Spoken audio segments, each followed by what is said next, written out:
CO डोडा ने JDO घट के ऑर्डर की उड़ा दी धज्जियां। रैशनलाइजेशन को मजाक बना दिया और टीचर एक जगह से दूसरी जगह पहुंचा दिया। ना कोई हिसाब ना कोई स्कैन, सीओ साहब का क्या यही है प्लान?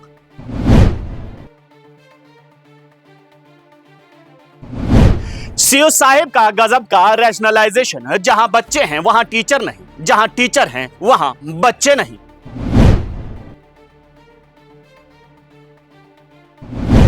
इन दिनों सीओ डोडा कुछ टीचर्स पर इतने मेहरबान हैं कि 7 दिन के अंदर अंदर एक टीचर की 2 बार रैशनलाइजेशन कर डाली। इस रिपोर्ट को आप भी अंत तक जरूर देखेगा और आप भी जान जाएंगे कि आखिरकार हम क्यों कह रहे हैं कि सीओ साहब का गजब का रैशनलाइजेशन, जहां टीचर नहीं वहां बच्चे हैं और जहां बच्चे हैं वहां टीचर नहीं। सीओ ऑफिस डोडा में इस समय अंधेर नगरी चौपट राजा चल रहा है।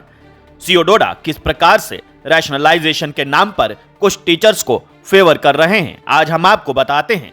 18/7/2025 जेडीओ घट एक ऑर्डर इशू करते हैं जिसमें लिखा होता है, टीचर जाहिदा बेगम जो इस समय पीएस नालवा में कार्यरत हैं, उन्हें ऑर्डर दिया जाता है कि अब वो यूपीएस लवर बरछला में अपनी ड्यूटी को अंजाम देंगी। जेडीओ घट ने जाहिदा बेगम नामक इस महिला टीचर को जिस स्कूल में भेजा था, जाहिर सी बात है कि वहां टीचर की बहुत जरूरत थी।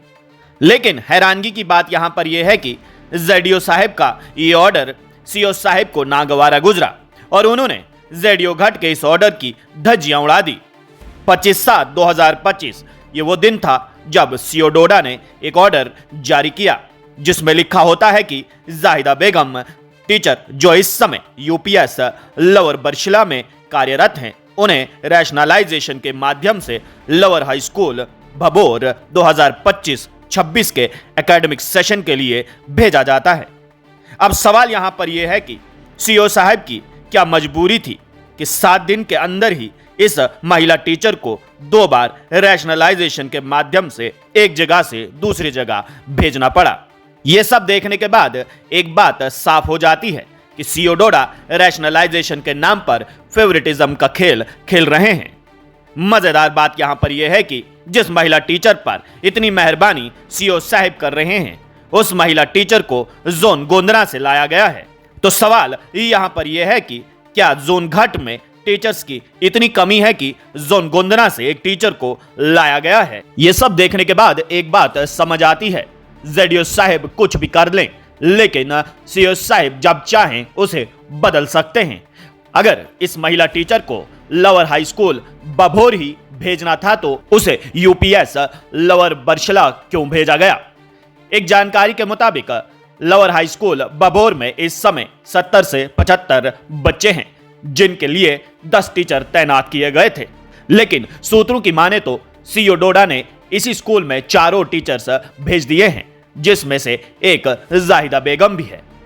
अब सवाल यहां पर यह पैदा होता है कि जिला डोडा में रैशनलाइजेशन के नाम पर खेला चल रहा है। सीओ साहब की अपनी मर्जी, जब चाहा एक टीचर को दूसरे स्कूल भेज दिया और कुछ दिन वहां पर रहने के बाद उसी टीचर को वहां से उठाकर तीसरे स्कूल भेज दिया जाता है। आला अधिकारियों से, डीसी साहब से, डायरेक्टर स्कूल एजुकेशन से और चीफ सेक्रेटरी साहब से यह निवेदन रहेगा कि इस रैशनलाइजेशन पर जरा गौर फरमाया जाए और खासकर जिला डोडा में ये जो खेला चल रहा है इसे तत्काल प्रभाव से बंद कर देना चाहिए। एक लिस्ट जारी की जाए जिसमें यह बताया जाए आम जनता को कि कितने स्कूल हैं, स्कूलों में कितने अध्यापक हैं, किस अध्यापक को कहां पर भेजा जा रहा है, यह सब पब्लिक डोमेन में होना चाहिए। अगर ऐसा नहीं है तो ये सीधी सी बात है कि ये फेवरेटिज्म चल रहा है। इसलिए तो हमने शुरुआत में ही कहा था कि वहां रे सीओ साहब का ये रैशनलाइजेशन, जहां पर टीचर नहीं वहां पर बच्चे हैं और जहां पर बच्चे हैं वहां पर टीचर नहीं। आप लोगों की इस बारे में क्या राय, अपनी राय नीचे कमेंट बॉक्स में जरूर रखेगा। आप लोग देखते रहिए स्ट्रेट टॉक। मुझे हृदय ठाकुर को दीजिए इजाजत। धन्यवाद।